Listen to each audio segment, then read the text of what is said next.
अध्याय 4 नरक प्रद पाप चिन्ह का वर्णन। श्री गरुड़ जी ने कहा, हे भगवान, किन किन पापों से इस महामार्ग में जीव जाते हैं और किन पापों से वैतरणी में गिरते हैं, किन पापों से नरक में जाते हैं, यह मुझसे कहिए। श्री भगवान ने कहा, जो मनुष्य सदा अशुभ कर्मों में लगे रहते हैं तथा शुभ कर्म से दूर रहते हैं, वे एक नरक से दूसरे नरक में और एक दुख से दूसरे दुख और एक भय से दूसरे भय को प्राप्त होते हैं। धर्मात्मा प्राणी 3 द्वार से अर्थात पूर्व, पश्चिम और उत्तर के द्वार से यमपुर को जाते हैं। पापी पुरुष केवल दक्षिण के द्वार से ही यमपुर को जाते हैं। उसको मैं तुमसे कहता हूँ, सुनो। दक्षिण द्वार के मार्ग में महादुख को देने वाली वैतरणी नदी है। उसमें जो पापी जाते हैं उसका वर्णन मैं करता हूँ। ब्राह्मण को मारने वाले, गौ को मारने वाले, बालक वध करने वाले, स्त्री को मारने वाले, गर्भ पतन करने वाले और गुप्त पापों को करने वाले वैतरणी को जाते हैं। गुरु के द्रव्य को, देवता के द्रव्य को तथा स्त्री के द्रव्य को, बालक के द्रव्य को जो हरण करते हैं, जो ऋण को लेकर नहीं देते हैं, विश्वासघात करते हैं और जो अन्न में विष मिलाकर खाने को देते हैं, दूसरे के दोष को ग्रहण करने वाले, गुण को छिपाने वाले, गुणवानों से ईर्ष्या करने वाले, नीच की संगति करने वाले, सत्संग से दूर रहने वाले, तीर्थों की, सज्जनों की, शुभ कर्मों की, गुरु और देवताओं की निंदा करने वाले, पुराण, वेद, मीमांसा, न्याय, वेदांत आदि शास्त्रों पर दोष देने वाले, दुखियों को देखकर प्रसन्न होने वाले, प्रसन्न को दुख देने वाले और दुष्ट वचन कहने वाले, दुष्ट स्वभाव वाले, हित के वचन को ना सुनने वाले,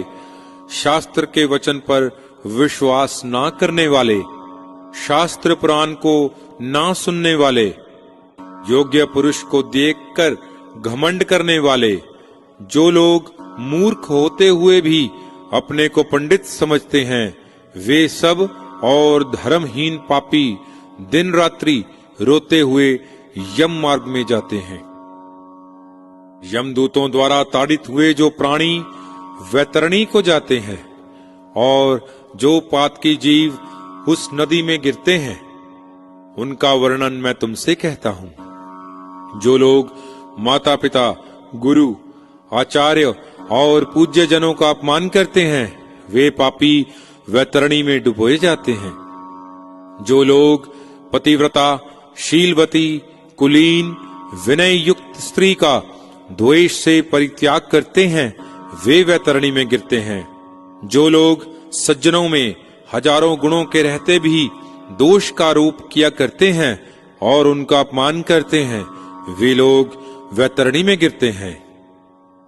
जो ब्राह्मण के लिए प्रतिज्ञा करके नहीं देता है अथवा बुलाकर नहीं देता है, ये दोनों सदा उसी वैतरणी में निवास करते हैं। जो दान देकर छीन लेते हैं अथवा दान देकर पीछे पछतावा करते हैं और जो दूसरों को दी हुए जीविका को हरण कर लेते हैं अथवा दान देने वाले को जो रोक देते हैं, वे वैतरणी में गिरते हैं। जो यज्ञ को विध्वंस करने वाले हैं, जो कथाओं में विघ्न करने वाले हैं और जो खेत की सीमा को तथा गाय के चरणे की भूमि को जोत लेते हैं, वे सदा उसमें वास करते हैं। गुड़, चीनी, शहद, मिठाई, घी, दूध, लवण आदि को बेचने और वेद में कहे यज्ञ के अतिरिक्त अपने लिए पशुओं को मारने वाला, ब्राह्मणों के कर्म से भ्रष्ट मांस खाने वाला, मदिरा पीने वाला, निरंकुश स्वभाव वाला, शास्त्र के अध्ययन से रहित, जो शूद्र वेद के अक्षर को पढ़ता है और कपिला गौ का दूध पीता है, जनेऊ धारण करता है और ब्राह्मणी का पति होता है, जो राजा की स्त्री का इच्छा करता है, जो पराई स्त्री का हरण करता है, जो कन्याओं से भोग करता है और पतिव्रता स्त्रियों से छल करता है, इस प्रकार जो लोग अत्यंत निषिद्ध आचरण को निर्भय हो करते हैं और शास्त्र में निहित आचरण का त्याग करते हैं, वे पापी वैतरणी में गिरते हैं। इन उक्त मार्गों को लांघकर पापी यमलोक को जाते हैं।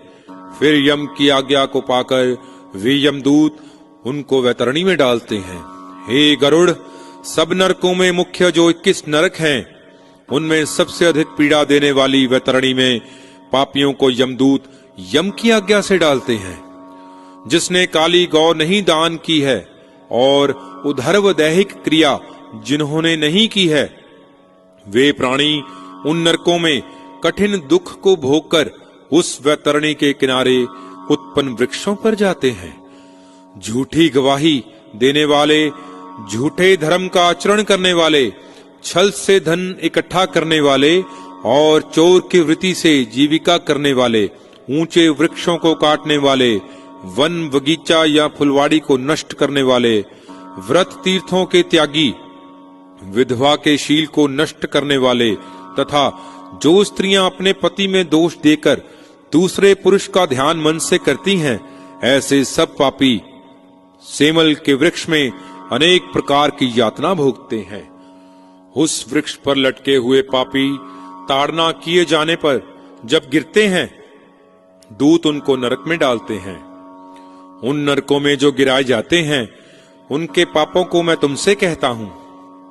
ईश्वर को ना मानने वाले, दान का खंडन करने वाले, परंपरा का उल्लंघन करने वाले, अपने कर्म तथा आश्रितों, पुत्र, स्त्री, देवता, अतिथि और सेवक आदि को दुख देने वाले, संसार के विषय में संलग्न, संसार को ठगने के लिए दंभ करने वाले और दूसरों के किए हुए उपकार को ना मानने वाले घोर नरक में जाते हैं।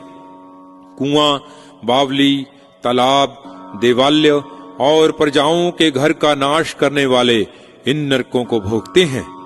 जो स्त्री, बालक, सेवक तथा गुरुजनों को ना देकर अकेले भोजन करते हैं और देवता, पितर तथा बलि, वैश्व देव आदि यज्ञों को ना करके भोजन करते हैं, वे निश्चय नरक में जाते हैं।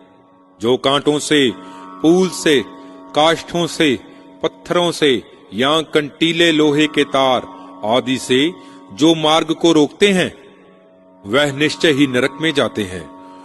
शिव, पार्वती, विष्णु, सूर्य, गणेश, सद्गुरु और पंडित की जो अज्ञानी सेवा और पूजा नहीं करते हैं, वे निश्चय ही नरक में जो ब्राह्मण हैं, दासी के संग शैया पर सोता है, नरक को जाता है। और जो शुद्रा स्त्री में उसकी संतान पैदा करता है, वह ब्राह्मणत्व से नष्ट हो जाता है, वह ब्राह्मणों में अधम है। ऐसे ब्राह्मण को नमस्कार तथा पूजा आदि नहीं करनी चाहिए। जो अज्ञानी देवता आदि से विमुख रहते हैं, वे अवश्य नरकगामी होते हैं। जो मनुष्य ब्राह्मणों के युद्ध को और गौओं के युद्ध को निवारण नहीं करते हैं, बल्कि अनुमोदन किया करते हैं, वे निश्चय नरक को जाते हैं। जिन स्त्रियों को पति ही एक शरण है, ऐसी स्त्री के पास ऋतुकाल में भी वैर से यदि उसका पति नहीं रहता है, तो वह अवश्य नरक को भोगता है। जो काम से अंधे होकर रजस्वला स्त्री से भोग करते हैं और पर्व में तथा जल में या दिन में तथा श्राद्ध के दिन जो स्त्री में गमन करते हैं, वे निश्चय नरक को जाते हैं। जो अपने शरीर के मल को अग्नि या जल में डालते हैं, बगीचे में तथा गौओं के स्थान में मूल मूत्र करते हैं, वे निश्चय नरकगामी होते हैं। चमड़े को बेचने वाला वैश्व, चरित्र को बेचने वाली स्त्री और विष को बेचने वाले निश्चय नरक को जाते हैं।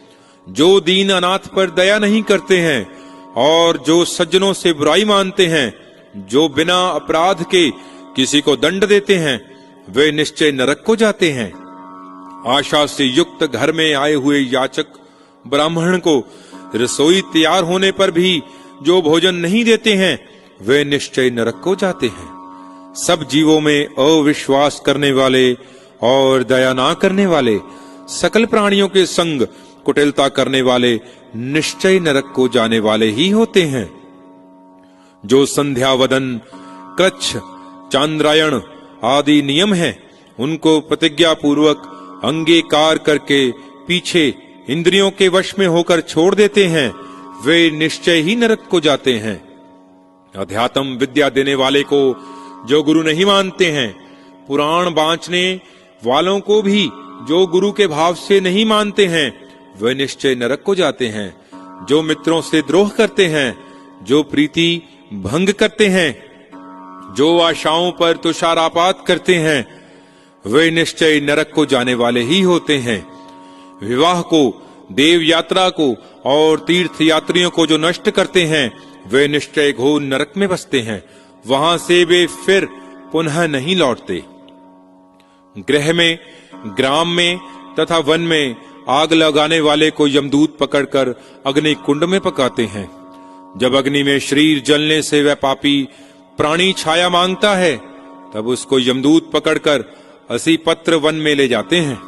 तलवार के समान चोखे पत्तों के लगने से जब शरीर कट जाता है, तब यमदूत कहते हैं कि हे पापी, ठंडी छाया में सुख की निद्रा ले ले। जब वह पानी पीने को मांगता है, तब यमदूत उसको पीने के लिए अत्यंत गर्म तेल देते हैं और कहते हैं कि लीजिए, खाइए और पीजिए। उस गर्म तेल को पीते ही उस जीव की अंतड़ी जल जाती है और वह मूर्छित होकर गिर पड़ता है। बड़ी कठिनाइयों से किसी प्रकार फिर उठकर बड़ी दीनता दिखाते और परवश होने के कारण लंबी सांसें लेते हैं, कुछ कहने में भी असमर्थ रहते हैं। हे गरुड़, पापियों की यातना को मैंने इस प्रकार कहा, इतने से क्या होता है? इनका वर्णन सब शास्त्रों में और विशेष है। पापी प्राणी जितने स्त्री या पुरुष हैं, वे इस प्रकार हजारों कष्टों को सहकर प्रलय काल पर्यंत घोर नरक में पचाए जाते हैं। ऐसे पाप के अक्षय फल को भोगकर सृष्टि के आरंभ में नरक ही में वे जन्म लेते हैं, अर्थात नरक में रहने वाला शरीर उन्हें मिलता है। पृथ्वी पर आकर यमराज की आज्ञा से वृक्षादिकों की योनि में जन्म लेते हैं। वृक्ष, गुलम, लता, बल्ली, पर्वत, तृण, घास, फूल आदि की स्थावर संज्ञा है, अर्थात उनको स्थावर कहते हैं। कीट, पशु, पक्षी, जलचर आदि 84 लाख देव योनियां हैं। इनमें भ्रमण करके मनुष्य का शरीर मिलता है, परंतु जो नरक से आकर मनुष्य होते हैं, वे चांडाल आदि की योनि में जन्म लेकर पूर्वकृत पाप चिन्ह से बहुत दुखी होते हैं। स्त्री हो चाहे पुरुष, नरक के ये चिन्ह अर्थात गलित कुष्ठ, जन्म के अंधे तथा और भी भयानक रोगों से पीड़ित रहते हैं। इति चतुर्थ अध्याय समाप्त।